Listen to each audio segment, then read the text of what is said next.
Welcome to Retiring Today. I am Molly Nelson here with Loren Merkle. Loren is a certified financial planner, a certified financial fiduciary, and a retirement income certified professional. There's a number on your screen right now.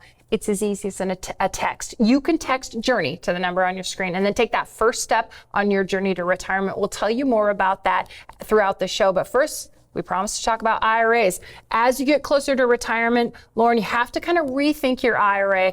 But let's talk about IRAs in general. They're a popular way and can be an effective way to save for retirement. Yeah, and they are really popular because there's so many benefits to an IRA, and they've been around for so long. They were first introduced in 1974, and in 1974, the IRA of the 74 looked way different than what it is today. As an example, only banks offered IRAs way back then, where now you can literally get an IRA just about anywhere. And that's one of the benefits to you now is in 74, you could have a bank product underneath an IRA where now you can have just about any type of investment you want to, which is really important for those looking to make a transition to retirement and insulate themselves from the roller coaster ride of the markets, because you can create a really diversified portfolio in an IRA today, which is extremely difficult in 1974. And let's talk about one of the other perceived or benefits when you're first setting up that IRA is that the money that you put in, you can deduct that from your income and essentially deduct that from your taxable income. Yes, everybody likes that. Saving taxes this year, that is really powerful when it comes to IRA strategies. In 1974, the maximum you could contribute to an IRA was $1,500 per year. And the best part is that $1,500, you didn't have to pay taxes on it if you could deduct it off of your taxes. And even better, that $1,500 you put in would grow tax deferred, which means you didn't have to pay taxes on it until way down the road in retirement when you took it out to live on. That's when that tax bill became due. And we know, Loren, that some of those IRAs have really grown. We know that some of the families that started investing in IRAs early on that are getting ready to retire have really IRAs that can really supplement their retirement income. That's one way that people maybe are familiar with the IRA. The other is a rollover of maybe a retirement savings account. Yeah, one of the most powerful contributory retirement vehicles is the employer-sponsored plan. That's your 401k plan, your 403b plan, and other employer plans, because you can contribute way more to those than what you can in IRA. So you've been able to accumulate this massive money for retirement underneath the employer plans. Well, when you leave that employer, many of you have chosen to move that money from the employer plan to your IRA. So now you're on the doorsteps of retirement. You have all this retirement money in the IRA, and now it's a matter of how do you use it to produce that income over the course of your retirement. And we talked about thinking about the IRAs in a new way. And if you think about the IRAs as kind of a debt, really it's a tax deduction. It's simply a loan, and it's a loan that you might have to pay back at maybe the worst possible time, which is retirement. Yeah, one of the best things about the IRAs is you didn't have to pay taxes on that money, and it grows tax deferred. That was really helpful in your working years as you needed that other spendable income to put the family, to raise the family, sure. and pay college, the mortgage, and pay all the stuff. bills. But now you're on the doorsteps of retirement, and you realize that your pre-tax IRA actually is debt. So I have a good example at the board, Molly, that we're going to go through to explain that concept of how your pre-tax IRA is actually debt. But let's rewind the clock a little bit. You're 10 years away from retiring, and you're really starting to think about this magical time when you don't have to work anymore, but you're focused on paying off your debt. So you work really hard to pay off the debt so you have more discretionable income in retirement. Now you're 2 years away from retiring. The only debt left is your mortgage. And so you're really focused on paying down your mortgage. And in fact, you realize that the biggest debt that you had over the course of time was your mortgage. But now you've worked really hard to pay that off, and you're ready to retire. So you're ready to retire, and you realize, in fact, you're not debt-free because the income that you're taking from your IRA is still taxable, which is a debt to the IRS. So what we're going to do is we're going to show you how no tax planning versus tax planning going through retirement can really increase your spendable income and decrease the debt that you have to pay to the IRS. So first, we're going to say you don't do tax planning. You retire, you start taking income from your pre-tax IRA like you've always planned. You have a good life over the course of retirement because you have that income. And essentially what takes place is you pay $190,000 over the course of your projected 25-year time frame in retirement. You started with the $500,000 IRA and you paid $190,000 of that tax debt to the IRS doing no tax planning. But you're not done paying your taxes, because when you pass away, you still have a balance in your IRA that hasn't been paid, that tax bill that has not been paid. That is paid by your beneficiaries to the total of about $120,000. So if we add up the tax bill that you paid over the course of your life and the tax bill that your beneficiaries paid when you passed away, that totals about $310,000 of IRS debt that you paid on the starting balance of $500,000 pre-tax. So you had a comfortable retirement, but the question is, can you do better? Can you increase your spendable income, which means you increase your discretionary income, and can you receive a little bit more out of your $500,000 over the course of the retirement? The answer for most of you is in fact yes. So in this strategy, we're incorporating a Roth conversion strategy. Now, simply a Roth conversion strategy is you have the pre-tax money, you take a piece of that pre-tax money and you roll that to a Roth IRA. Now, in the year that you roll that to your Roth IRA, you are taxed on that amount. But once it's in the Roth IRA, it grows tax-free forever. And then when you pass away, it goes tax-free to your beneficiaries. So in this example, you're just using a simple Roth conversion strategy. Over the course of your lifetime, your tax bill is only $130,000. You pass away, remember your beneficiaries don't pay any taxes, any federal income taxes on the inheritance from a Roth IRA, so they don't pay any taxes when they receive that. So if we compare these two strategies, retire, take income, and ride off into the sunset versus having a tax plan, the tax plan produces $130,000 of tax debt versus about $310,000 of tax debt, which means there's a $180,000 difference between a plan and not having a plan. Now, Molly, I said only $130,000. $130,000 is still a lot, but it is significantly less than $310,000 that in the hypothetical example, you would have paid by not incorporating a tax plan. I'm just dreaming about all the extra stuff I could do with $180,000 extra dollars in retirement. And that is a significant amount of money, especially if you maybe even invest that money and grow that money, or I'd rather go on a vacation. But let's talk about the Roth conversion strategy. Is this something that people start before they retire, once they've retired? In this hypothetical example, how did it work? Yeah, it's really different for everybody. In this example, just like in real life with our families, as we're working with the families and individuals through their tax plan, it has to be customized and it has to be really intentional. So this particular strategy was just a 5-year strategy once they retired, because they made really good money when they were working, which means their tax rates were higher. Once they retired, their tax rates were lower, which really created an opportunity to fill up those lower tax rates with those Roth conversions. Now, you may be in that situation. You might be in a different situation. Maybe you can actually start converting prior to retirement. So this is something that is very much on an individual basis and has to be analyzed each and every year. So we start with the tax plan, but that tax plan can change depending upon a lot of different factors. And I've got to think, if you're sitting in the pre-retiree stage and someone's saying, oh, pay more taxes now to pay less later. Again, that's a little hard psychologically rather to get over. But when you can see it in numbers, then you can really see how it works, analytically. That's one of the powerful aspects of the planning that we do. Is we're not just telling the families and individuals that we work with, here's what you should do. We're showing by building out that plan. And once you can see it, then it really hits home on the long-term and short-term impact of incorporating these types of strategies, as opposed to say, just trust me, sure, it's gonna work out. But when you get to see it, it's that much more powerful, which gives you that much more confidence to pay now as opposed to paying later. We'll keep talking about a new way to think about IRAs and answer one of the questions we got recently during that online Journey to Retirement workshop next. Welcome back to Retiring Today. I'm Molly Nelson here with Loren Merkle, and now it's time to answer a question that we received recently during our online Journey to Retirement workshop. We call this Your Journey, Your Questions, and here's the question we got, Loren. What is a good strategy to avoid or reduce impact of sequence of return risks? Sequence of returns. That's a pretty technical question. We don't usually get those kinds of technical questions, but I love it because it's really impactful for those in retirement, because sequence of returns doesn't impact you while you're working and contributing, but it can really devastate a portfolio in retirement. So first, what is sequence of returns? That's what I was thinking. It's just the return pattern that you experience while you're retired or working. So as an example, let's take the S&P 500. That's an index. Most people are familiar with that.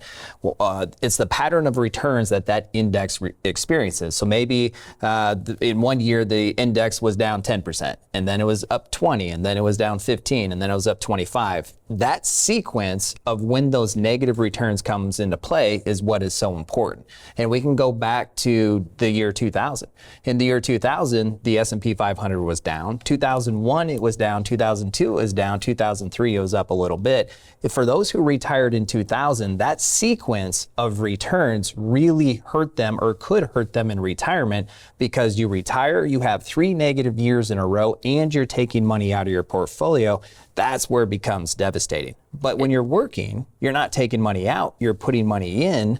So a negative sequence of returns can actually benefit you because you're putting money in when the market's lower, but it hurts you in retirement. The term double whammy came to mind when you were talking about if you're retired, you're taking the money out, and the market goes down, or the S&P goes down. I don't think that's a term that you use in the financial industry, but that's what I was thinking. Yeah, double whammy. Yes, double whammy. You're going to use that? No, but I think we should start incorporating that. That's a powerful term. So let's say you experience this double whammy of sorts, then it's going to take you a long time to get back up to even maybe where you were when this hit. And that's what a lot of pre-retirees and even retirees are concerned about. One of the biggest pieces of feedback that we get with people we sit down for the first time is they talk about 2008. They talk about 2008 and how it took you 5, 6, 7, maybe 10 years just to get back to even, because over that 18-month Great Recession, the S&P 500 was down 57%. And many of us our portfolio experienced something very similar to that. And the reason it takes you so long to get back to even is just simple math. Let's say you have a $1 million portfolio, and your portfolio based on the market performance is down 50%. Now you have 500,000, not $1 million, but wait a minute, the next year is a really good year and it's up 50%, and we would all agree 1 year 50% up is a really good year. Sure. And you think, well, I lost 50, I'm up 50, I'm even. But that's not the way that the real math works. Your $500,000 received a 50% return, which means it's grown to $750,000, which means you're still 25% down from the original $1 million that you started with. So when you lose 50%, you actually need a full 100% return just to get back to even. And that is the experience that many people had coming off of 2008, which 2008, you weren't retired. In fact, you had a lot of time left before you retire. And that could have benefited you if you continued to contribute. But right now you're saying that the stakes are too high. The stakes are too high. You are on the doorstep of retiring. You cannot experience a 50% drop and then have another 7 to 10 years go by before you just get back to even and want to take money out of the portfolio. So that's what many people are looking to avoid. And sequence of returns is really important to consider in retirement, where that's something that you never had to consider when you were working. Yeah, it's a different way to think about investing as you head into retirement, and you do that with John and Sue. So we've talked about this online Journey to Retirement workshop. You essentially show how you help John and Sue build a recession-resistant portfolio, and that's what you're getting at here with the ups and downs of the market. Yeah, John and Sue are a hypothetical couple that we have in the online Journey to Retirement workshop. They want to retire in just a couple years, and they know that the portfolio that they have, the money that they've saved, is what is going to enable them to live out that retirement vision. So in the online Journey to Retirement workshop, we show you how they develop a portfolio that resists recessions, enables them to do what they want to do in retirement regardless of what happens to the market, and how they build a portfolio to insulate them from the perils of sequence of returns, or the perils that a negative sequence of market performance can really provide to a retiree. We hold these workshops every month, and you can sign up for the next one by texting Journey to the number on your screen. We'll continue talking about a new way to look at IRAs and retirement next.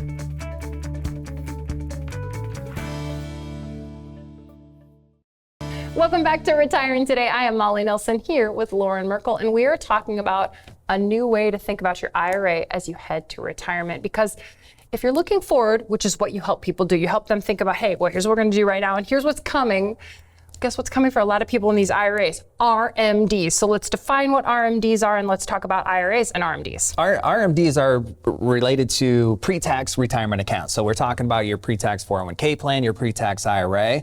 You made a deal with the IRS. When you put the money in, you're not paying taxes on it. It grows tax deferred. And when you take it out, you will pay taxes on it. But you're thinking, or some of you are thinking, wait a minute, I don't need the money right now in retirement, and the IRS knows that. So what they also put attached as a part of that legislation is at some age, they're going to mandate you take out a minimum distribution. So that's required minimum distribution. And that age has changed over the years. Right now, for most of you, it's probably age 73. If you were born in 1960 or later, it's age 75 when you have to start taking these required minimum distributions, and then you're taxed on those distributions that you take out. Yeah, and we want to redefine the way to think about RMDs, not as something that, oh, that's coming, I'm going to have to take that money out, I'm going to have to pay taxes on them.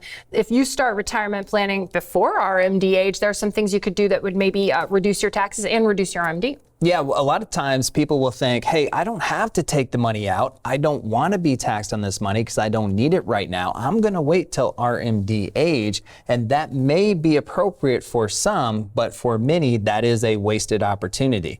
And so within our tax planning strategies, we say, let's look at paying taxes now versus paying taxes later, especially if you can pay less tax now versus what you would pay later. That RMD becomes a surprise for many people.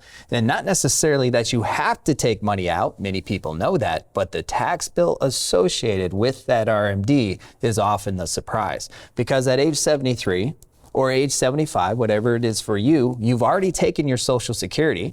And if you've incorporated a Social Security optimization strategy, you're getting really good Social Security income. You might have a pension. Those sources of income you don't want to turn off. You can't turn off. That is income for life.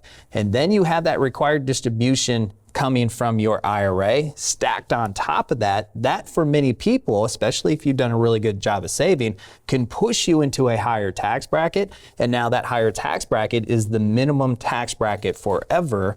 And that's assuming that the tax rates don't go up. And many people feel like tax rates are probably going to go up before they go down. So waiting until RMD age is kind of the old school way of thinking. The new school way of thinking is let's take advantage of these tax rates now while taxes are on sale, and then get money converted over to the Roth IRA where it goes tax-free forever. But again, not one size fits all are these strategies. You have to make sure it's right for you. Yeah, one way to think about it, I read an article that said required minimum distributions versus unrequired distributions. And for some people, thinking of those unrequired distributions can be advantageous. Yes, it can be advantageous, but it's really hard because you are making the conscious decision to pay taxes today when you don't really have to. But if you, like the board example, if you're in that situation where you can turn your retirement tax bill from $310,000, or for many people it's even more than that, to $100,000, $130,000, in the Online Journey to Retirement Workshop, we show you strategies that John and Sue incorporate to save over $100,000 off their retirement tax bill. So pay now versus pay later can work for many people, but you have to be really intentional and make sure the strategies you implement are right for you based on all of your circumstances. And one more strategy worth touching on briefly is, of course, an acronym, QCD. Qualified Charitable Distributions is what that stands for. And essentially what that means is, even though your RMD age may not be till 73 or 75, the Qualified Charitable Distribution strategy becomes available to you at the early age of 70 and a half. So what you do is you take money from your pre-tax IRA, and you can send it direct to any qualified charity, and then you don't have to pay taxes on that distribution.